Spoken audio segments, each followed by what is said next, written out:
Once again this week, from the Gospel of Luke, we're hit with a message that hits us to the heart right away, hopefully, and causes us even to question what exactly is Jesus saying. That's what it says. If anyone comes to me without hating his father and mother, wife and children, brothers and sisters, and even his own life, he cannot be my disciple. That does not sound like the religion I grew up with. Of course, we know the fourth commandment, honor your father and mother. So why then, because this is true, why did Jesus say this? Is this a misprint? Did St. Luke misunderstand him? No, we've heard something similar to it a couple weeks ago, where it says mother will be against daughter, daughter will be against mother, father against son. What Jesus is doing here is using something called a hyperbole to help us truly see what the most important thing in our life has to be. And that is our relationship with God. We cannot put other people or other things above God and truly be his disciple. So we hear as well, you cannot serve two masters. Of course, at the end of this gospel, Jesus as well says, in the same way, any of you who does not renounce all his possessions cannot be my disciple. Another hyperbole, but still helping us to realize, are we holding on to what? Do we hold on to earthly possessions, earthly prestige, relationships? Do we put them in front of God? And if we do, what are we doing to fix that? What in our faith life are we doing to work on our relationship with God? You know, when it comes to possessions, it seems like a little weird transition, but it's not. I think it's going to work here, right? Bear with me. It's going to be about a minute transition here. But when it comes to possessions, we're actually, and as a church, getting a new possession. Now, it's a new chalice, by the way. Ever since I got here, we've been looking to get the parish a chalice to use. We've actually been using my own personal chalice the last 9 years, which I am perfectly fine with, but I think it's important for the parish to have their own kind of chalice, right? So last year's gala, not this past year, but the year before, we raised some money for liturgical goods, hence Deacon's looking fresh over there with his new Dalmatic, right? No one laughed, Deacon, I'm sorry. But as well, we also had money raised for a new chalice, and people said, we haven't got that yet. I said, no, I was in charge of it. That's why it's taken so long, right? And supply chain issues as well. But we've ordered this new chalice. It's hopefully coming by the end of the month, and it's coming from Spain. It's going to be beautiful, and on it is engraved Ecce Agnus, just what it says right there. Or if you don't know Latin like me, you look above, behold the Lamb of God. That's what it's going to say on the chalice. You may be thinking, well, Father, why are we doing this? We're not called to hold on these possessions. Well, remember, St. John Vianney said, when it comes to the worship of God, nothing but the best. So this is why we're getting this chalice. I think it will really help us to see that sacrifice on the altar is for God. But I'll be honest with you. It'll be hard not using my chalice every single day. Not because my chalice is great. It's actually, I think, back in 1951, maybe cost $20. And it was actually my grandma's chalice that she had at her house, that when her cousins would come and visit, they would take it out of the closet and they would use it, Father Benedict's Weber and Father Clement's Weber. And I remember when I was about to get ordained, my grandma says, you know, I have a chalice that the family has. And she showed it to me. It was in a shoebox, right? And she showed it to me. And my mom looks at it, and she said, you can't use that. And I said, this is the exact chalice I want to use, because it means something to the family. And so we replated it, so I think it cost $100 to do that, and it's a small little simple chalice. But on the bottom of that chalice, I had inscripted my favorite scripture passage, which, by the way, we heard today in our psalm, Psalm 90, verse 17. The interpretation that I used to put on the bottom of the chalice says, "Let the favor of the Lord be upon us. Give success to the work of our hands. Give success to the work of our hands." You see, our whole life, what we're called to do is what? Well, to work. To work for what, though? Are we working for earthly goods? Are we working for earthly prestige? Or are we working for God? And I knew in the vocation of the priesthood, the greatest work that I can do is to offer up the sacrifice of the Mass. And so to get success to the work of these hands, right?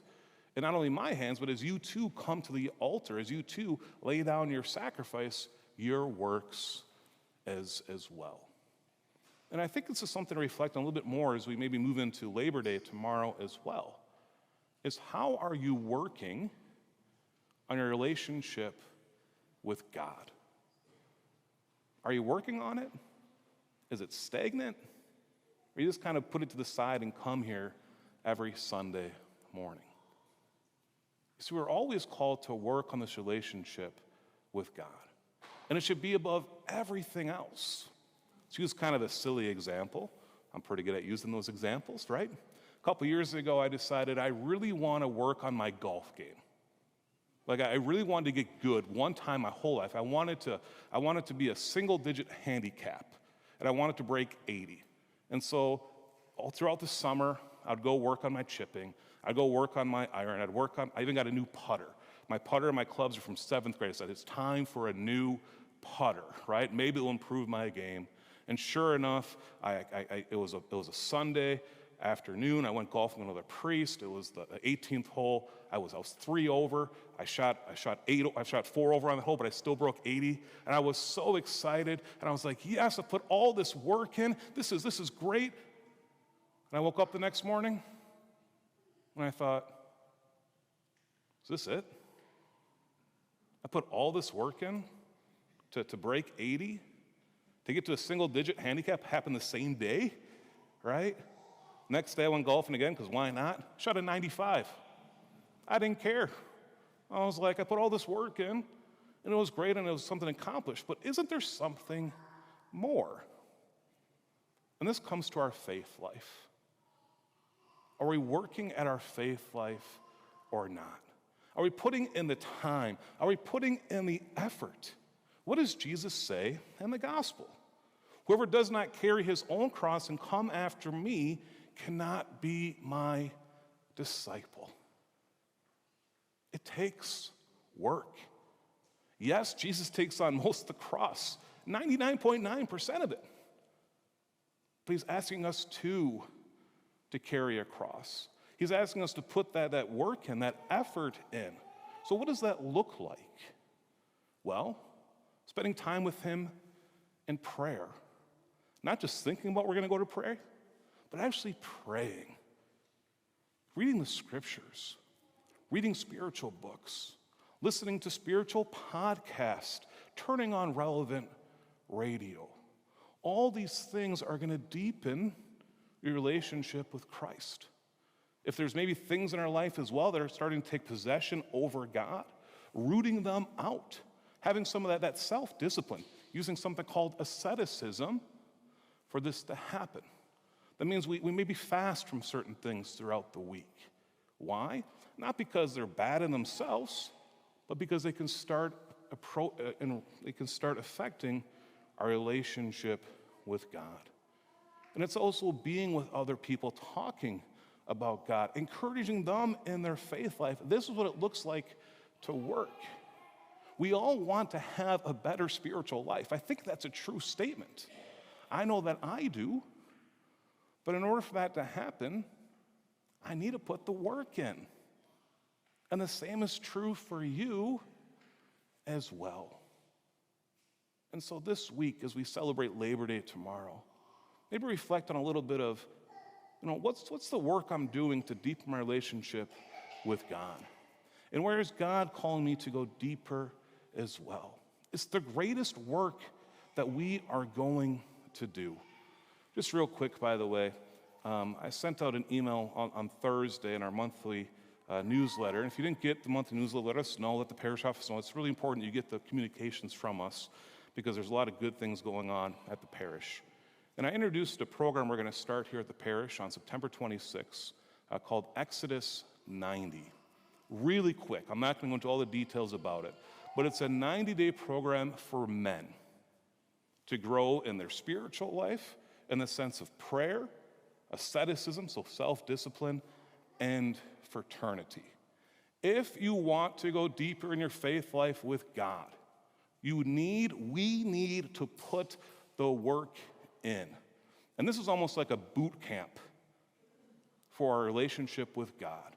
It's for men, and the reason it's for men is because I think as our parish, we need the men. Yes, I'm talking to all of us men, including me as well. We need to go deeper in our faith life. And when we do this, what's going to happen is we're going to go farther in love with God, and it's going to help our families as well. It's an intense 90-day program, which is going to end right on Christmas Eve. There's more details about it in the monthly newsletter. There'll be more details as well in the upcoming bulletins. There's actually an open house about it, or an open rectory, we could say, about it, on Saturday night at 8 p.m. But it's a 90-day commitment to going deeper in your faith life. Like I said, you can almost compare it to the Navy SEALs boot camp. It's hard. It's going to take a lot of work, a lot of sacrifice. But the men that I know have done it, and the parishes that I know have done it, have seen great results. It's something to consider about. Look into it. Exodus 9, you can Google it. It's a national program, and it's just something I think that will really help our parish to go deeper in our faith life. But once again, for all of us to reflect on this question, what work are we doing in our faith life? And where is the Lord calling us to work even more? And when we do this, and able to be able to fall even more in love with Him.